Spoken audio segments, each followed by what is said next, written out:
today's episode is all about a very real part of life. Problems, stress, and difficult decisions. That's right. Sometimes life feels easy, but sometimes everything happens at once. Work problems, big decisions, small annoyances. It can feel like a lot. And today, we're going to show you the English you need to talk about those moments. Here is how today's episode will work. First, we'll listen to a short conversation between two friends, Emma and Josh. They will use real everyday English, and you will hear lots of useful phrases about, stress, confusion, and making tough choices. Then, after the dialogue, Tom and I will explain each important word and phrase slowly and clearly. We will tell you what it means, give you simple examples, and even share some personal stories to help you remember them better. And remember, don't worry if you don't catch everything the first time. You can always pause, go back, and listen again.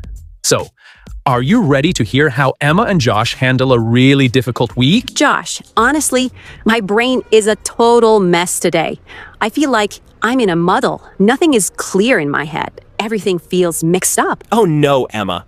What's happened? Something at work? Well, work and also just life in general. Right now, I'm facing a huge dilemma. I got 2 job offers. Both are good in different ways, but I can't decide. Wow, that's big. What are the jobs like? Well, one job pays really well. It's in a big company, good salary, fancy office. But the work sounds super boring. Just spreadsheets and reports all day. Not very exciting. Exactly. The second job sounds amazing. Working with people, planning events, traveling sometimes. I think I would love the work. But the pay is much lower. So now I'm in a dilemma. Money or passion? Stability or happiness? Classic dilemma. That's a hard one. It really is. And on top of all that, my current job is making things worse. They keep giving me more and more tasks. No extra pay, no help. I feel like I'm in a tight corner.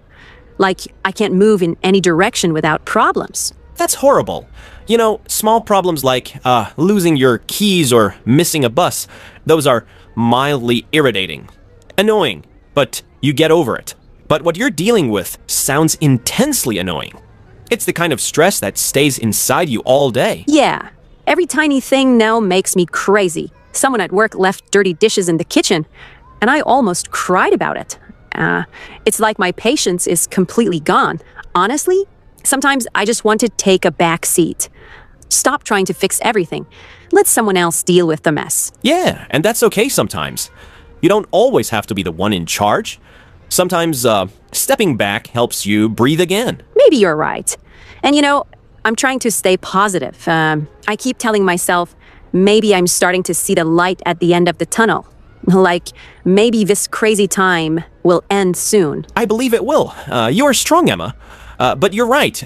You have to make a decision soon. Otherwise, you might come to a dead end where neither job is available anymore. Exactly. That's my big fear. If I wait too long, I lose both options and be stuck in the same old miserable place. So maybe first step, get to the bottom of things. Really find out the truth about both jobs. Ask hard questions. Talk to people who already work there. Get real answers, not just what they tell you in interviews. Good idea. I'll email both companies, maybe even call someone who works there. I want to know what a real day at work looks like. Exactly. And you also need to get a grasp of what matters most to you. Yeah, like I need to sit down and really think. Is it better to have more money but feel bored every day? Or have less money but feel excited and proud of what I do? Exactly. No one can tell you the right answer. But once you get a grasp of what your heart really wants, the decision will be easier. Thanks, Josh. Honestly, just talking about it is helping me already. My brain still feels a bit muddled, but at least I see a way forward now. Good. You're doing the right thing. Take your time. Ask questions. Listen to yourself. You are stronger and smarter than you think, Emma. Thanks. I really needed to hear that today. Anytime. That's what friends are for. Poor Emma. That was a really difficult situation. She had so much stress and so many big decisions to make. But it's great because we heard lots of useful phrases in that short conversation. Exactly. And now we're going to go through those words and phrases together. Let's start with the very first thing Emma said. She said she was in a muddle. Now, when you're in a muddle, it doesn't just mean you're busy. It means your mind feels totally messy. You're confused. You don't know what to do first. Everything feels mixed up. Exactly. It's like when you have so many thoughts and tasks flying around that you can't even decide what's important anymore. I remember last year when I moved to a new city. It was crazy. New flat, new job, new neighborhood. I was totally in a muddle for weeks. One day, I tried to go grocery shopping, and I ended up walking in circles for almost an hour because I couldn't find the supermarket. And then I realized I had left all my important papers at home. Passport, ID, everything. It felt like my brain had just stopped working. That sounds just like me when I started my first teaching job. I remember waking up at 5 a.m., trying to get everything ready. Lesson plans, books, coffee, and I would always forget something. One day, I even left my house wearing 2 different shoes. I was so in a muddle that my students noticed before I did. It's that feeling where your body is moving, but your brain is running 10 minutes behind. Exactly. And it's important to know being in a muddle doesn't mean you're lazy or bad at your job. It just means life has given you too much at once, and your mind needs time to catch up. Yeah, it happens to everyone. And it's a really natural, friendly phrase. You can easily say things like, I'm in a muddle. I don't know where to start. Or, she's in a muddle because she has 5 deadlines this week. It's a little funny sometimes when you say it about yourself or friends. Absolutely. And it's a lot nicer than just saying, I'm confused. It shows that you're overwhelmed, but in a way that people can understand and even smile about. All right, so next, Emma said she was facing a dilemma. Now, let's slow down a little there. A dilemma is when you have 2 choices, but neither one is easy. It's not like you have one good choice and one bad choice. It's that both choices have something good and something bad. And when you're facing a dilemma, it's really hard to decide. Yeah. And what's interesting is a dilemma doesn't always have to be about big life things.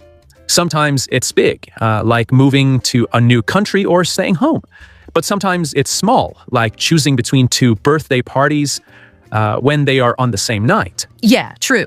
But big or small, dilemmas always make you feel stressed because you don't want to make the wrong decision.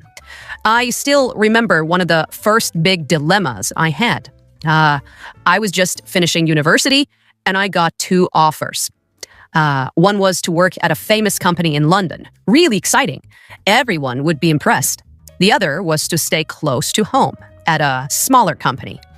But I would have more time for my family and my hobbies. I cried about it one night. It felt so heavy because whatever I chose, I knew I would miss something important. I know that feeling too well, Sarah. When I moved abroad for a teaching job, it wasn't easy either. I loved my family and my friends. I didn't want to, leave them. But at the same time, I really wanted an adventure. I was totally facing a dilemma for weeks. I even made a big list, pros and cons. But the list didn't help much because my heart and my head wanted different things. Exactly. That's another thing. Sometimes your head says one thing and your heart says something else. And that's what makes a dilemma so hard. It's not just logic. It's also emotions. Yeah, and sometimes people around you will give you advice, but it doesn't always help. Because at the end of the day, you have to live with the choice you make. Absolutely. And that's why we say face a dilemma, because it feels like standing right in front of something difficult. You can't escape it. You have to deal with it. So, when you want to use this phrase, you can say things like, I'm facing a dilemma about moving to a new city. Or, she's facing a dilemma between studying abroad and getting a new job. And if you want to make it even simpler, you can also say, I'm in a dilemma. I'm in a dilemma. Or, he's in a dilemma about what to do next. Next, Emma said she was in a tight corner. Now, this is a really great phrase. When you say you're in a tight corner, it means you are stuck in a difficult situation. You don't have much space to move. You don't have many choices. It's like being in a small, uncomfortable place, and you can't easily get out. Yeah. And it's not just about feeling uncomfortable. It's about feeling trapped. Like whatever you do, it's going to be hard. I remember once early in my career, I was working at a school where the manager gave me two impossible tasks. One task needed to be finished that same day, and the other needed to be finished before noon. But there was no way to do both. I was totally in a tight corner. Oh, wow. I can imagine. And the worst part is, when you're in a tight corner, you often feel alone. Like no one is coming to rescue you. You have to figure it out by yourself. Exactly. And sometimes it's not even about work. I remember when I was younger, I borrowed my friend's bike and I accidentally scratched it. Not a big scratch, but still, it was noticeable. I didn't have enough money to fix it, and I felt terrible. I was in a tight corner.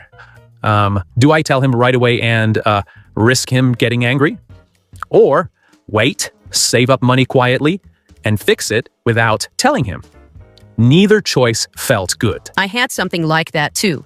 Once I promised two different friends that I would help them, without checking my calendar first. Then I realized both of them needed me at the same time, same day. I couldn't be in two places at once. I felt trapped and guilty. It was definitely being in a tight corner.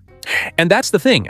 When you're in a tight corner, you usually feel stressed, guilty, and pressured all at once. It's not fun, but it happens to everyone. Yeah, and it's such a useful phrase to describe that feeling. Here are some examples you can use in your life. I'm in a tight corner at work. I have 2 deadlines today. He was in a tight corner after losing his passport abroad. And here is another one. She is in a tight corner because she promised too much to too many people. And you don't even have to explain everything. Sometimes just saying, I'm in a tight corner, helps people understand that you need a little patience or support. Absolutely. It's a simple but powerful way to ask for understanding when life feels really difficult. Next, let's talk about 2 great ways to describe different kinds of problems. Mildly irritating and intensely annoying. So first, mildly irritating. This means something is a little bit annoying. It's not a big problem.